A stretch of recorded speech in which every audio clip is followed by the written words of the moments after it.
Oh, ikaw na naman. Nagpakita ka na naman sa akin. Nakakasawa ka na. Mini CCTV, mini CCTV.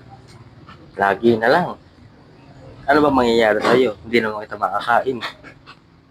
Ganun lagi ang sinasabi nyo.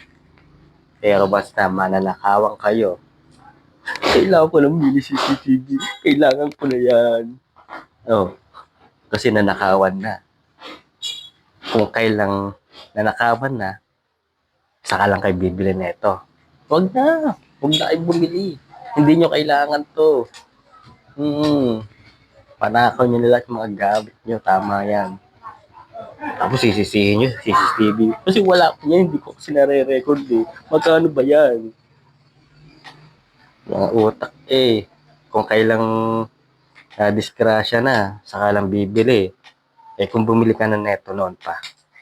O, diba? Eh di araw-araw nare-record mo yung mga nangyayari sa buhay nyo, bahay nyo.